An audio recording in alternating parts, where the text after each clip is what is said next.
Bienvenue à toi dans cette vidéo, cette première vidéo d'une série que je suis en train de faire, Kubernetes Series, donc une série sur Kubernetes, tu l'auras compris. Kubernetes qui est mon outil au quotidien dans mon travail, mais également qui fait partie intégrante de ma passion qui est l'informatique. Et donc je vais essayer au fil des vidéos de te montrer qu'est-ce que Kubernetes, comment l'utiliser, pourquoi l'utiliser. Donc dans cette vidéo, nous allons voir ensemble quelles sont les origines et l'histoire de Kubernetes. Nous explorerons également l'évolution de Kubernetes depuis le système Borg, donc le Cluster Manager de Google qu'ils utilisent en interne. Nous parlerons également de la Cloud Native Computing Foundation, donc la CNCF, pas confondre avec la SNCF, fais pas comme moi, qui a pris sous son aile le projet Kubernetes, à côté d'autres projets comme Prometheus, Fluentd, Containerd, etc.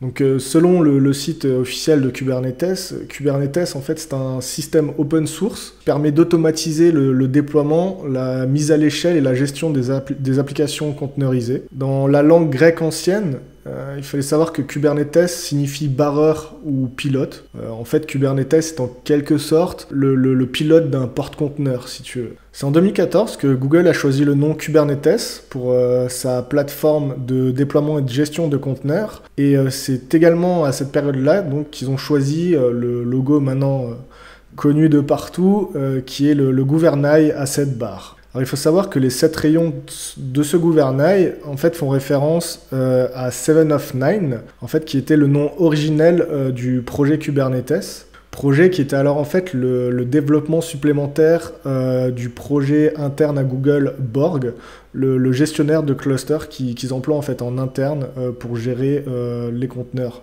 Alors juste petite voix off, parce que j'ai oublié un élément plutôt important sur Kubernetes. Il s'agit de Craig McLuckie et Joe Beda, donc les deux fondateurs en fait de Kubernetes, qui travaillaient à l'époque sur Google Compute Engine, pardon. Donc l'infrastructure derrière les services en ligne actuels tels que Google Search, Gmail et YouTube. Et donc en fait McLuckie avait apporté une idée en fait à partir de laquelle le projet open source Kubernetes a vu le jour. Et en fait cette idée c'était la sous-utilisation des ressources des machines virtuelles par des clients qui devaient de toute façon en fait supporter le coût lié à ces machines. Donc voilà, je voulais juste faire la petite parenthèse car j'avais oublié cet élément qui me semblait plutôt important. On peut reprendre.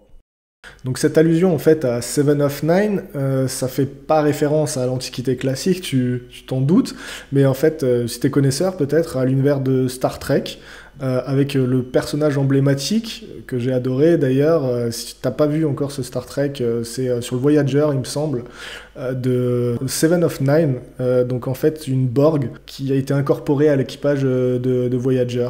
On peut également faire référence à Kubernetes via K8 et S. Donc le K de Kubernetes, le S de la fin de Kubernetes, et 8 étant en fait juste le nombre de lettres qui est entre le K et le S. Alors je t'avoue que je le savais pas avant il y a quelques mois. Si je me rappelle bien, j'avais lu ça sur internet. C'était assez utilisé à l'époque en informatique pour raccourcir les noms qui sont longs. Donc comme je te l'ai dit avant, je te parlais du système Borg, donc qui est on va dire le manager interne chez Google.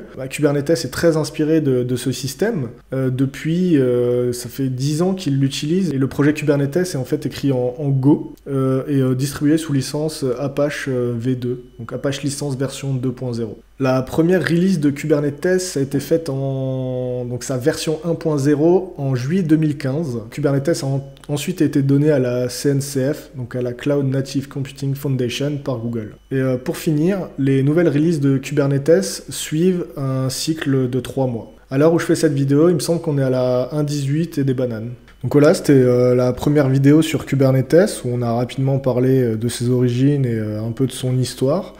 J'espère que cette vidéo t'a plu en tout cas. Si c'est le cas, je t'invite à venir voir les prochaines dans les prochains temps et à laisser un petit pouce bleu et puis un commentaire. N'hésite pas à me contacter aussi, ce serait avec plaisir. Et écoute, bon week-end ou bonne soirée, je sais pas quand tu regardes cette vidéo.